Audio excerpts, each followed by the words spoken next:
Welcome to On Air with Amber Wynn, where nonprofit leaders learn to fuse passion and commitment with proven business strategies to create long-term funding, impact, and sustainability. And now, here's your host and resident philanthrepreneur, Amber Wynn.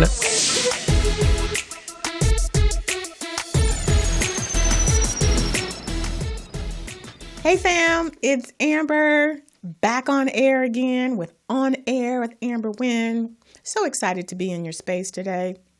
Today we are going to talk about active leadership. Active leadership is the foundation of nonprofit sustainability. What does it mean? I'm going to dive in a whole lot deeper when we come back, but let's just say active leadership is you as a nonprofit leader lifting up stones and looking behind doors and, just really getting as much information as you can to move your nonprofit forward. Active leadership is the cornerstone of nonprofit sustainability because when you know where the resources are, then you reinforce your nonprofit.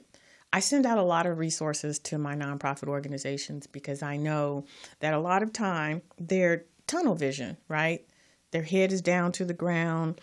They're trying to run programs. They're trying to manage the board, and it is a lot to do. And here's what I have to say to you. If you are in a space of active leadership, you may see it initially as, something else to do. But, sometimes you dig a little deep up under the surface and you create opportunities. And I'm talking from personal experience, both in my nonprofit world and now as a consultant. I have accessed so many opportunities just by sitting on a webinar, just by signing up for a newsletter. I tell everyone all the time, I am not a grant writer. I am not. But in the last month, I have written 3 grants because I have received notifications from funding sources about opportunities. And so I've written 3 grants, and it's not because of anything other than me putting out feelers, me putting myself in the space of where can I get information. We're going to talk a little bit more about that when we get back. Today, we're talking about active leadership. Everyone's on social media these days, taking photos of their food, following the latest influencers. And, but as a business, social can feel like a party you're not invited to. Some brands are out there sharing cool stuff, meeting new customers, and growing their business. So why not yours? With Hootsuite, you can join the party with one easy-to-use platform that grows with you and your popularity. Schedule content in advance and see what's working across the social networks your customers use. You can also use Hootsuite with the tools you know and love, like Google Drive, MailChimp, and Dropbox. Find new customers by joining in with conversations about your brand and automatically boosting your most popular posts to a wider audience. Easily create and publish stuff people will love by tracking trends and creating amazing content from a variety of sources and stock images. Then see the results of your social activity in one easy-to-understand report based on the numbers that matter to you. Hootsuite also helps you keep up with social with access to free courses and articles that cover the latest trends, strategies, and tactics. Join the party. Welcome back to On Air with Amber. Today we're talking about active leadership and how it leads to nonprofit sustainability. Listen, there's a difference between leadership and active leadership. Leadership is when you have the ability to lead, influence, and guide people or guide your organization, right? Basically, you're aligning your collective direction and executing a strategic plan. That's what a leader does, right? You set the vision, you put infrastructure in place for that vision to then come into fruition. You rally your people. You get your people to move towards a common goal. That is leadership. Active leadership leads to sustainability because it leads to resources. Active leadership is when you seek information, when you seek resources, when you seek opportunities, and you do that by putting yourself in spaces where those opportunities are. What does that look like? That looks like you attending community forums. It's where you participate in webinars. It's being placed on newsletters, job postings, things that's going to give you access to information you would otherwise not have. Now, it can get out of control.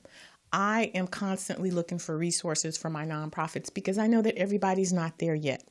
But I can't be your sole source of information gathering. You need to put yourself in places where you're creating opportunities. For example, let's just say your elected official is hosting a town hall or some type of webinar. Participate, because you may hear something that then you can leverage, right? So I sit on webinars all the time and I find information and I'll send it to my nonprofit. Hey, as a matter of fact, I got one of my nonprofits a workforce investment contract. She was doling out $20,000 to get her clinicians trained. And just by me sitting on that webinar, I was able to make that connection. That's active leadership. She took that information, she put in the work, and now she has a contract with the Workforce Investment Board. So she gets to save $20,000 of her budget because of that information. That's what you need to do. As I mentioned before we went to the break, I was on a newsletter here in LA. They have a lot of money going into alternatives for incarceration. So they want to invest in community-based organizations to reduce the number of people being incarcerated. It is an amazing initiative, and there are tons of funding in it. And there are 8 categories. And my company qualified for category number 8, which is capacity building. And because I clicked on and signed up for the newsletter, I received notice that says, hey, here's funding. And typically that funding is specifically for the community-based organizations, but I skimmed through them. And here's what you do, because I know what you're going to say. You're going to say, I don't have time for all of that. I don't need all of that information in my email. But when I tell you it can lead to long-term sustainability, it is worth the investment.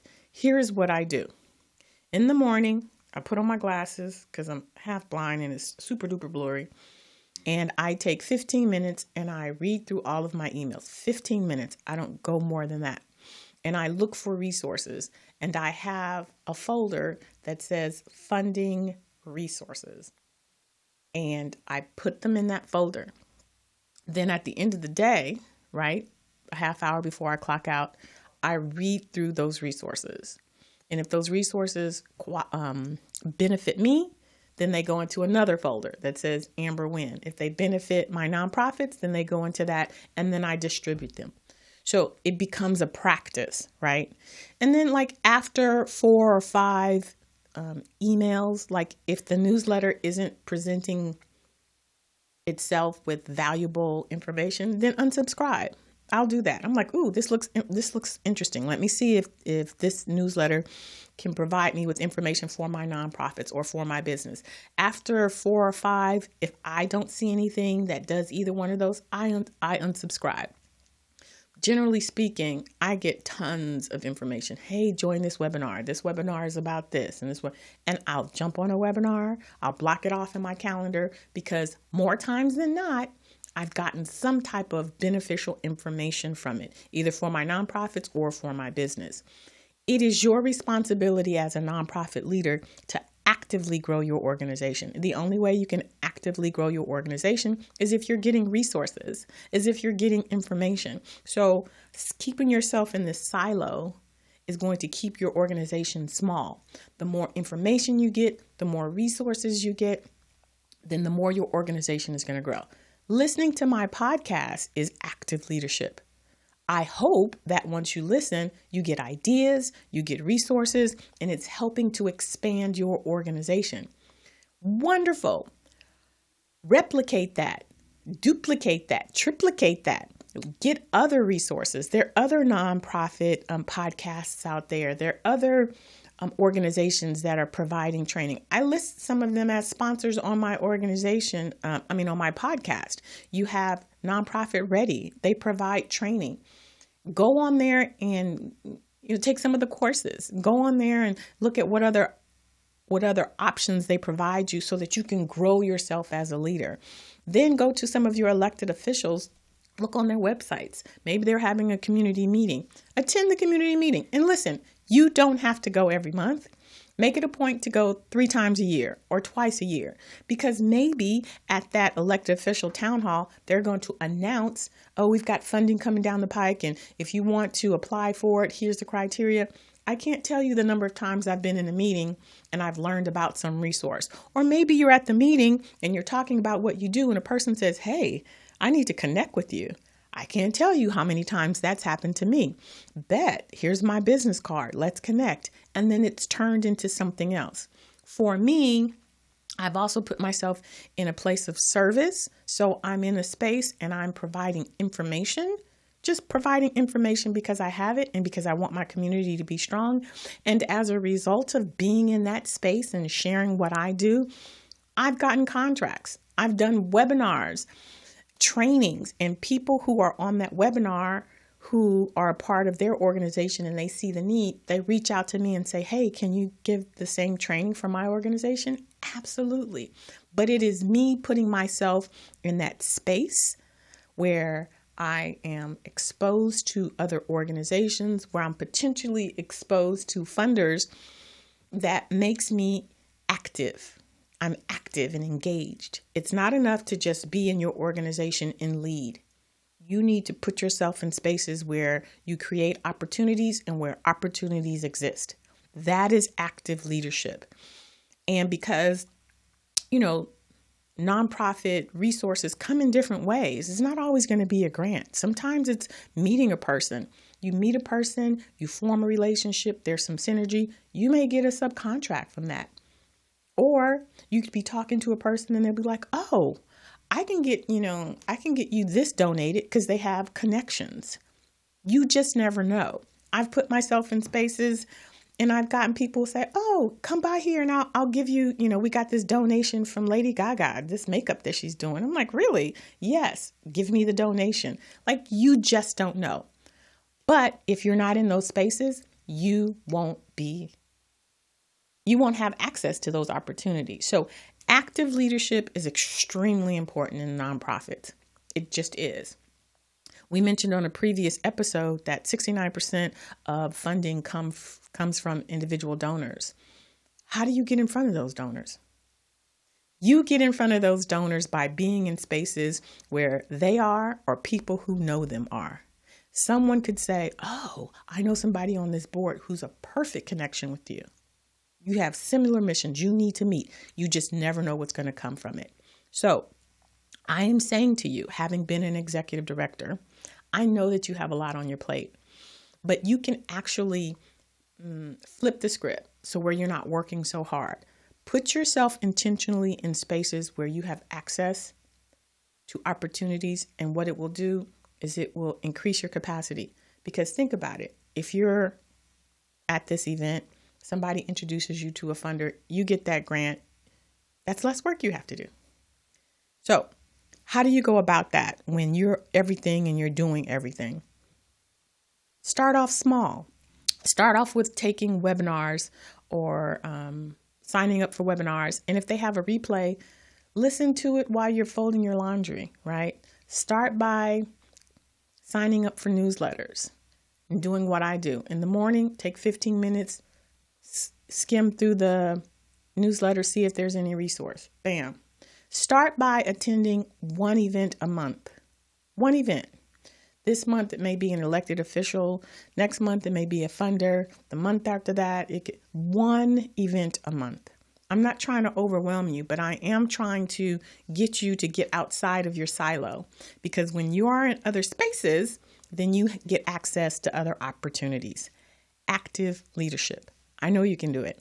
I know you can. And when you do it, you're going to see the benefit and you're going to be like, oh my gosh, this is amazing. That was my experience as an executive director.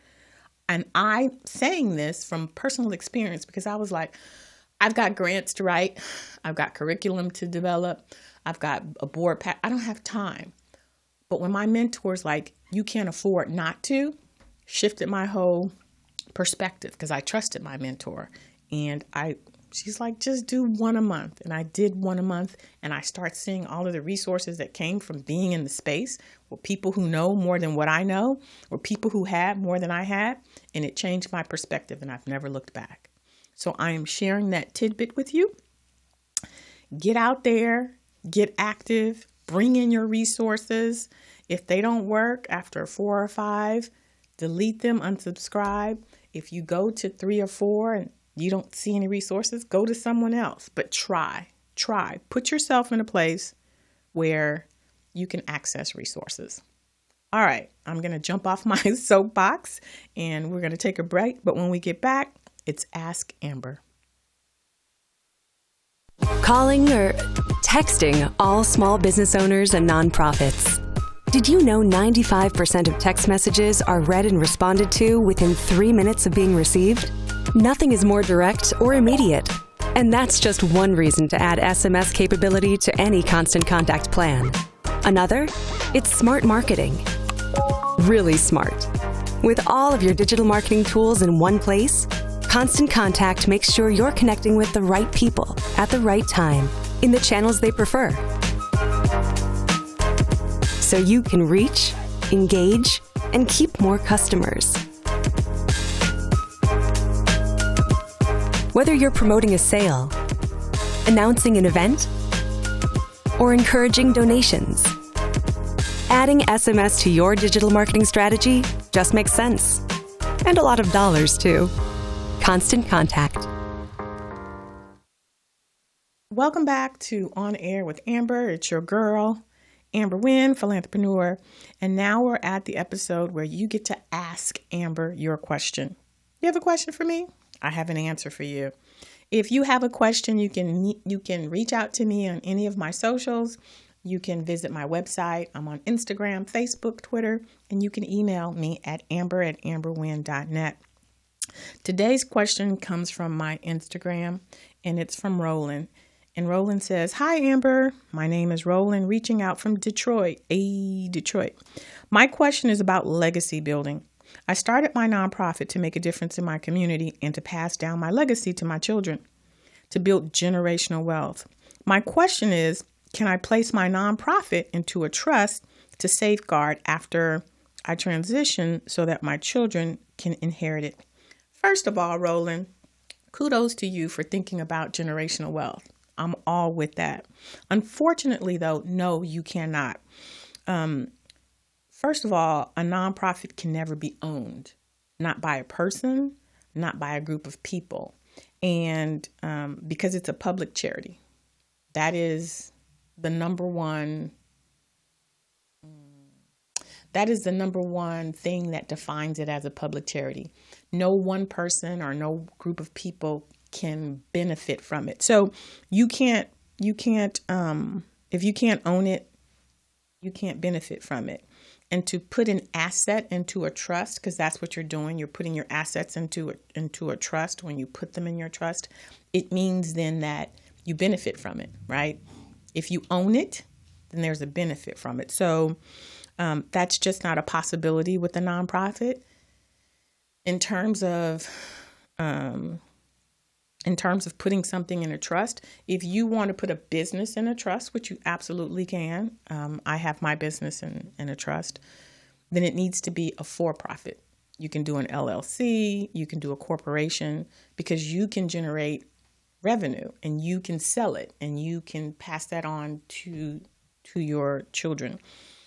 But you can't do that as a nonprofit. As a matter of fact, I know many nonprofits where, like, the parents started the nonprofit and then they transitioned, and so then their children took over as executive director, and the board decided they wanted to go in a different direction. So they let go of the child, and they can do that even though that parent spent 30 years building up that organization, building up relationships. It doesn't matter, because a nonprofit cannot be owned and therefore cannot be passed down to, future generations. I'm sorry, but that is truth. And it's better that you know now so that in the event that you try to set it up, it's not going to happen. Okay. Roland, that was an absolute amazing question. Thank you so much. And if anyone out there has any other questions for me, feel free to contact me. But now we're going to move on to my favorite portion of the podcast, where I get to spotlight a nonprofit out there doing the amazing work. And this episode, we are going to focus on CancerCare. CancerCare was founded in 1944, and it's the leading national organization providing free professional support services and information to help people manage the emotional, practical, and financial challenges of cancer. Let's take a look at CancerCare.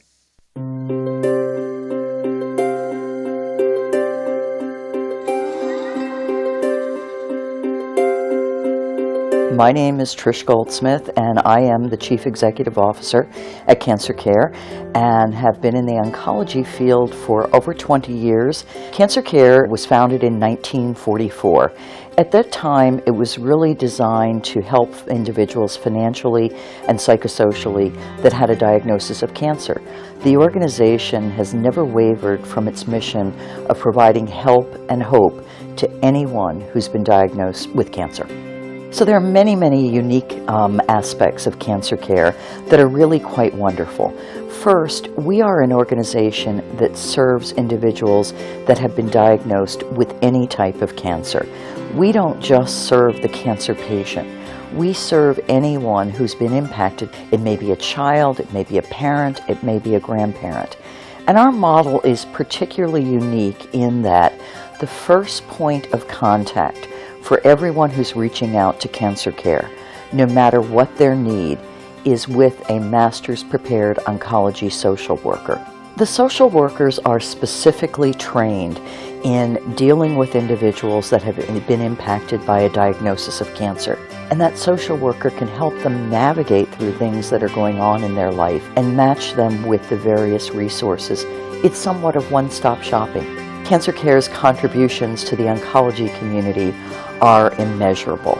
So not only, of course, the very practical help and hope that last year directly supported 180,000 individuals in 90% of the counties in the United States, but also it's really setting the standard for psychosocial care in oncology, and a model that works, and a model that certainly is patient-centric. Out of the blue, 10 days before I started my role as CEO at CancerCare, I myself was diagnosed with cancer. It was very difficult. It was very difficult to deal with and look at the treatment options, the side effects, navigate through getting the treatment that I needed while being able to work. I was very fortunate that I had great insurance and a network of individuals at many of the finest cancer centers across the country. Most people don't have that. So for me, it makes it all the more important each and every day to do what I can to make sure that we're there for anyone who's been impacted by a diagnosis of cancer. Pick up the phone if you think you need to talk to CancerCare. We understand what it's like to be impacted with a diagnosis of cancer, and we are here for you.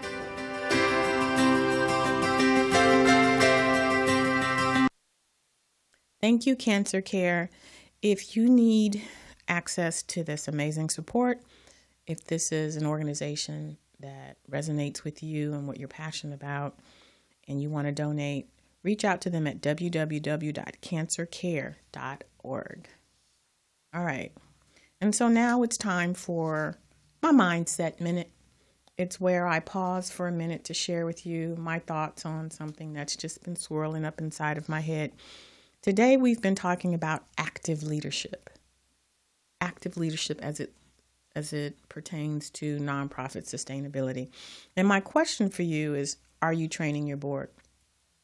Yes, you as the founder or the executive director, you need to be active in accessing resources, but your board is responsible for two things. One, guiding the nonprofit organization, and two, fundraising.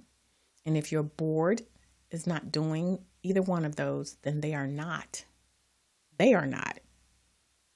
being active leaders. And so what I'm going to encourage you to do is to get your board in the space of active leadership.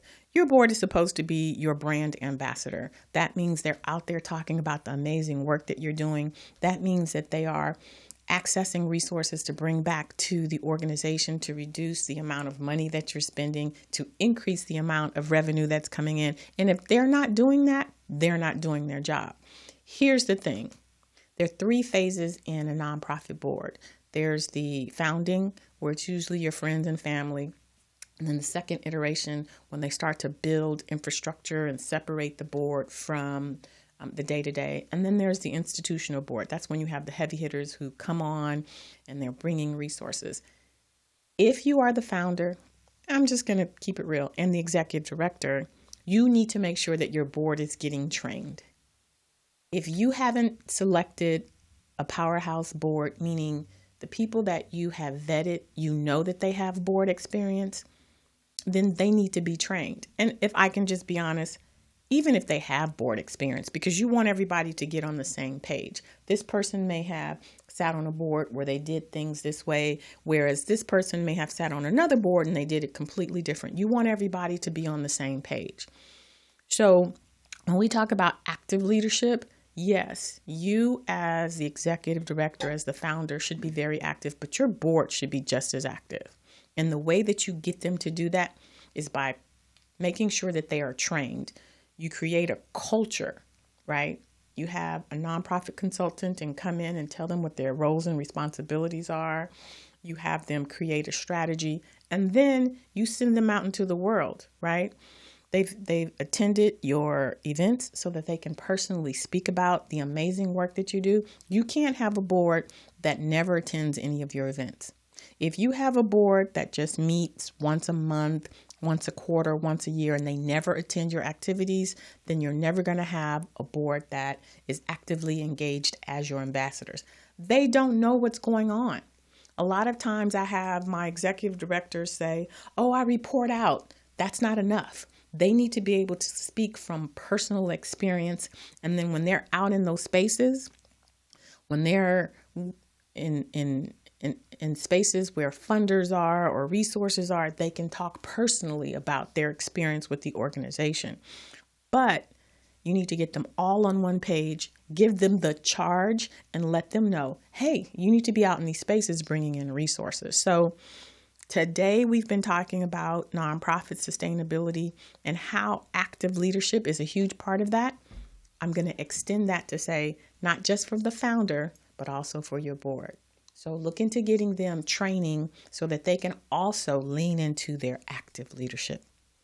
Well, that's all we have for today, my family, my beautiful people, my people out there doing the work. What I'd like for you to do, if you found anything in this episode helpful, informative, useful, please subscribe and share it with the rest of our community, because we want our nonprofits to thrive. This world is in a state of hot messness. I know I made that word up, but it's a hot mess, and it needs our nonprofits. So that means we don't need you guys scrambling out there, flailing around, not having the resources that you need to do the work that needs to happen in this world. And I'm committed to that, and I am committed to you. So like, subscribe, and share, and we'll see you next week. Thanks for listening. If you enjoyed this episode, subscribe and leave a review on iTunes. Head over to www.amberwynn.net/podcast for the links and resources mentioned in today's podcast. See you next time.